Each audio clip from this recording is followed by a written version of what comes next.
All right, here's a story. Once upon a time, a Baal Shem Tov story. Once there was a rich man, a Talmudic scholar, and he heard there was such a thing as the Baal Shem Tov. Baal Shem Tov was a Jew, something like Elijah the prophet, did all these amazing miracles, helped people, healed people. So he heard these, but he didn't really believe all these stories. And but he decided he was going to go on his own to see. So he took a trip, went into the Baal Shem Tov, and went into the to see him. And the Baal Shem Tov said, "Yes, can I help you?" He said, "Well, no. You know, do you have any problems?" He said, "No, I don't. I don't have any problems. I have money. I'm a Talmudic scholar. I know all the Talmud. I know everything, and I have a wonderful family. And I just heard all these rumors about you that you're such a great person, and that you know so much, and you can do amazing miracles. And I wanted to see for myself, is it true? So first of all, I want to know, are you really a Talmudic scholar? Can you say some words of Torah?" So the Baal Shem Tov said, "Well, I can tell you a story. I can tell you a saying." He said, "No, I don't want any sayings. I want to, say something on the Torah. Here, I have a question. Asked a couple questions." The Baal Shem Tov said, "I don't know about those questions, but I can tell you a nice saying." I said, "What am I saying? What does that mean? What type of a saying?" He said, "Because the saying is like this: that doctors don't heal people. That every doctor has an angel with him, and the angel that's together with the doctor, that's what heals people. Puts the ideas into the doctor's mind, guides the doctor's hands. That's what heals people." So he said, "No, okay, that could be. I don't understand what you're talking about, but all right. Can you say some words of Torah?" He said, "No, that's pretty much what I've got to say now." So he said, "Okay," and he left. He left, he went back home. He decided he's not going to say anything bad about the Baal Shem Tov because that's Lashon Hora. It's not to say bad things about people. But nevertheless, he lost his enthusiasm for the whole thing.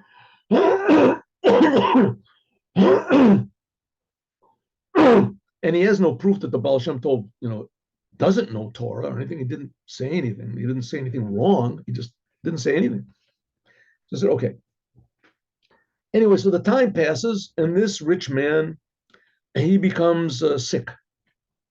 But he's not lacking money. He has children, wonderful sons, and they bring doctors to him. Doesn't help. So they take him to all these doctors, and it doesn't help. So they take him to big professors and big experts. Doesn't help. He gets sicker and sicker to the point where he's just totally bedridden, and they see that his end is near. So the boys see one day that there's signs in the town where they live that the chief doctor, the official doctor of the king, is going to be passing through the town, and he is willing to heal people. Anyone who wants to be healed can be healed, and this is his address. Come to the place. So he says, "Oh, this is my chance." And so he gets a whole bunch of money, and he runs to this address where it is, and there's this huge, long line of people that are standing there.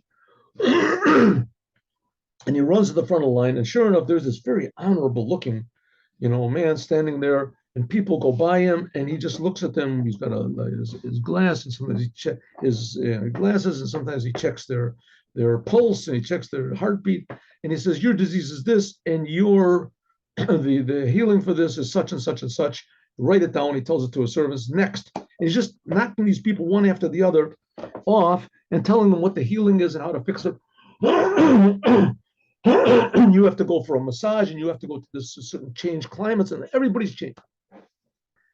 So the son, he's got all this money, so he starts bribing the guards that are there, and bribing the people. Anyway, however it is, the guards stick him in the front, and he says, "Listen, my father." He gets in front of this doctor, and he says, "Listen, my father is very, very sick." He said, "Bring him here." He said, "I can't. He can't leave the room." He said, "I'm sorry. I'm not moving for anybody. Please, next. Let's move on." He says, "Listen, I'm willing to give you $1 million if you just come and heal my father." He says, "Listen, my friend, I'm not lacking money. I have money. I can give you money. Believe me.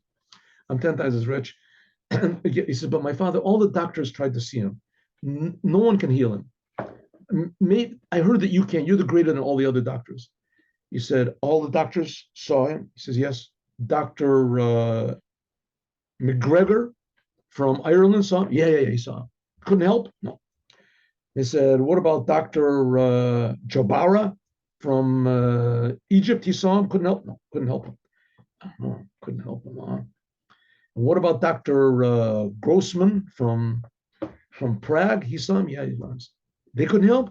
He said, yeah. He said, I'll help. Tell him to wait.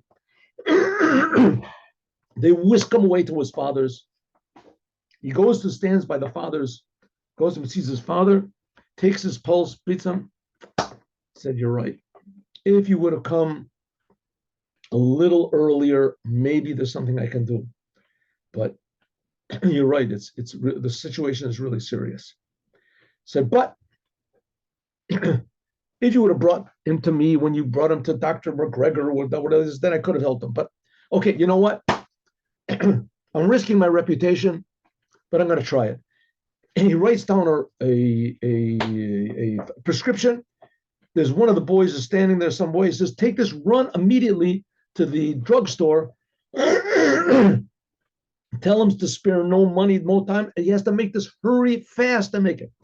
So the boy runs down the stairs. He goes and checks the man, the sick man, to see if he's still alive. And he checks and he sees that his pulse is a little bit stronger.